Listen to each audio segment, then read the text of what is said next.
Hello, YouTube. Welcome to my channel, Marriage, Politics, and Sports. Today, I ask you a question on what's wrong with this picture and why is it the ultimate emasculation of a man? And, it's kind of strong language when I say ultimate, but if you just think about the dynamics of marriage, and that is one of the last gates that is the purview, the domain, and the exclusive right of a man. That's the gatekeeper. And this gynocentric, matriarchal, destructive society that we've walked into, women are even trying to take the agency of marriage away from men in terms of who he determines walks through that door. And it's really upsetting to see. And I have a video I want to show you. But first, like, share, and subscribe to my channel. And this one, I would really love to see a lot of comments too. Just comment, just tell me what you think, because everybody doesn't agree. I've seen, the video I'm gonna show you, I've seen somewhere else, and there's a lot of comments to that. And for the most part, the men absolutely think it's a horrible thing to do or see. And when you see the video and you look at the dynamics between the masculine woman and the effeminate man, you'll sit down and kind of, it's cringeworthy. It's absolutely cringeworthy. And listen, the men out there who listen to this, you are the gatekeeper of marriage. The woman has to say yes, of course, if you ask her, but it's the proposal that makes the difference. You propose to her. You tell her by proposing to her that you think she passed all your criteria to be your wife. And doing such, you're going to dedicate your life to her based on the marriage vows if you're a Christian. Or any faith you have, there's vows that you take before God about what you're going to do for your wife and your family. And we're not talking about partners. That's a woman's thing. That's another part of that gynocentric way of showing you that they're equal to you, but not in marriage. They're not. They have a very important role, but it's your responsibility. It's your not just responsibility. Once you're married, both of you have responsibilities, but it's your accountability on who you let through that gate. It's kind of like if you watch vampire movies, right? And I watched a lot of them, or I watched when they had good ones. Now, if you're in your home, you're absolutely safe from a vampire because they can't get in unless you let them in. And so when you see men who marry ratchet women, he's accountable for that, no matter how ratchet the chick is. And, if you know basketball, you know the Joe Smith saga. He married a whore.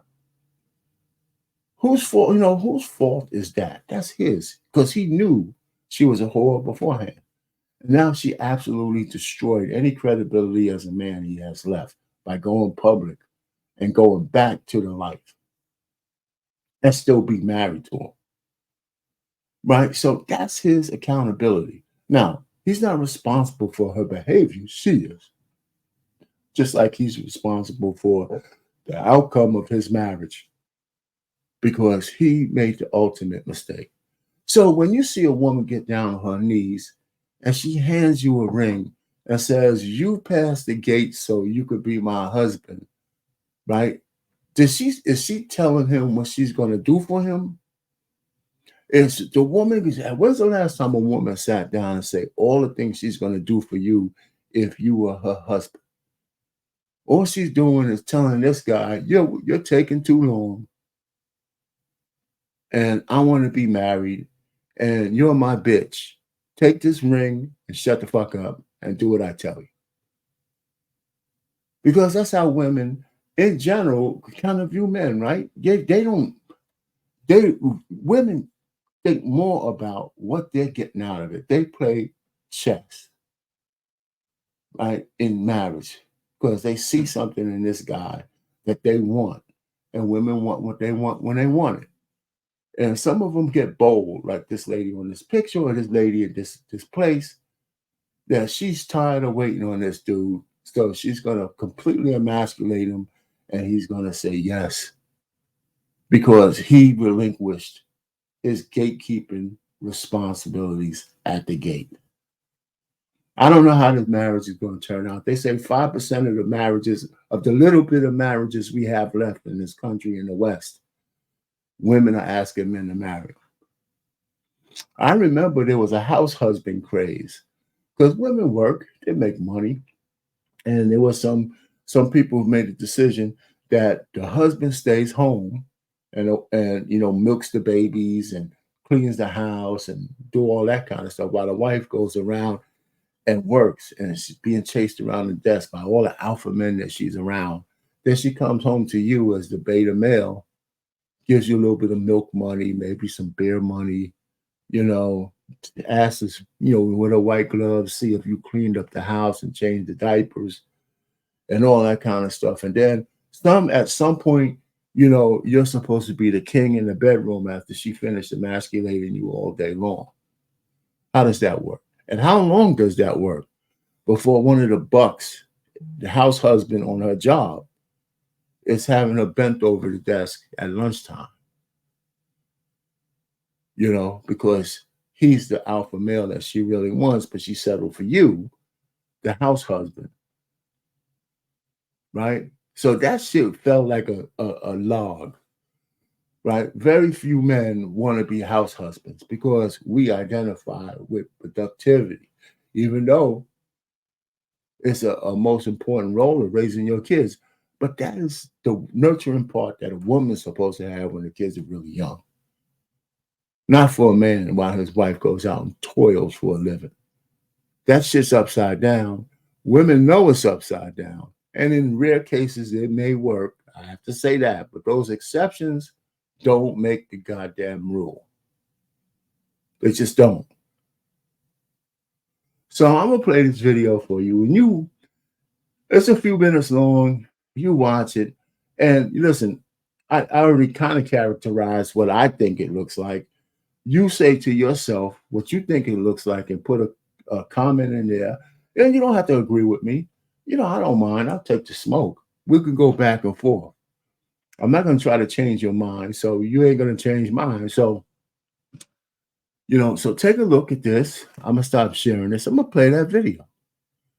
And we could react to it together because I've seen chops of it, the beginning, the chops, because I can't really take the whole thing. So now, pause. Listen, I can't really look at it all. I haven't really looked at it all the way through because I'm disgusted with it.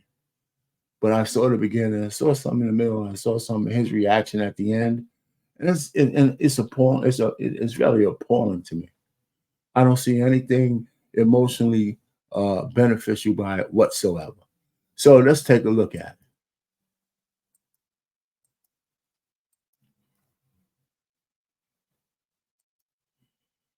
Blah, blah, blah, blah. His sister said, yeah.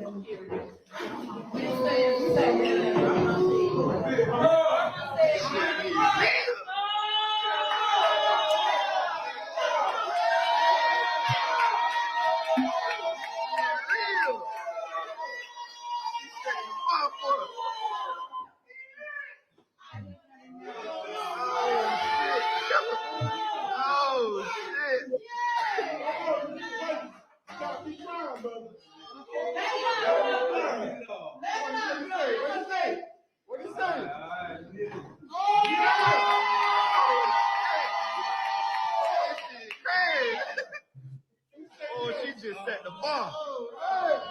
She just set the bar. Yes, sir.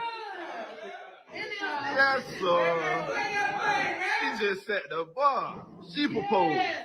So with all that being said, I want to thank all y'all for holding my secret. Yes, sir. Everybody knew baby except. All right, listen. I hear you guys, but that was the most pathetic thing I've seen in a very, very, very long time. I'm sorry to say, I hear you. I hear the men in the background. It just goes to show you how far we've fallen as men in this country. It was the absolute most pathetic thing I've ever seen. That wasn't some dangerous or some kind of life and death situation. You know, I can't remember the last time I shed tears in front of some people who don't need to see me with tears. So, what kind of marriage do you think they're gonna have? What kind of position is this woman gonna have in his house? You know, what's he? What is his role? Okay, so I use a derogatory term, but does he look like her bitch now or not? Somebody tell me, and think about all the people she held a secret, his daughter, all women, his daughter, his sister, his mother. You know, if she would have talked to me as a person in his family, a man, I would have said, get the fuck out of here. You want me to talk to him and say he's taking too long to, ask you to marry him? I'll do that for you. But I'm not taking no part in no ceremony where you get on your knee and put a ring on his finger like he's your little girl. What the fuck, man? Excuse my language. But, it's funny how two people, three people can watch something and get a completely different kind of interpretation about what we're seeing. Listen, man, this doesn't matter. This doesn't mean you're a punk man to man. You could be a real tough guy. But there is no other relationship that you're going to have than the one you cultivate with the woman that you vow to give your life to. That's yours to do. She has to fit into your program. And yeah, maybe you have to satisfy hers, which is okay. That's your obligation. But you set the tone. You're the gatekeeper. There's God, there's man, there's woman, and then there's children. It's not woman, man, and you clean up after her because you're taking too long. If there's something about her that you weren't ready to call her your wife, that's her problem that she has to get right. But she can't rush the process. You can't waste the time, I grant you that. Because if you just stringing her along, then that's your bad. That's your bad. But man, guys, listen, we got just a few things that's our superpower. And asking a woman to marry you, that's yours. You can't relinquish that to nobody. You can't give that to a goddamn woman. That's yours. There's some things you can't turn over. When the guy comes to the door trying to rob your house, you can't ask your woman to go downstairs and protect you. That's a one-way street. And even if you're not a tough guy, it's still yours to do. I mean, listen, go back and look at that video. I'm gonna post it into my description so you can see it all with and you tell me as a man at what part of that you could actually stomach her having you set up in front of everybody and then getting on her knees and putting a ring on your finger like you're some kind of fucking bitch. Stop. Just stop it. Anyway, man, our pain, marriage, politics, and sports. Over and out.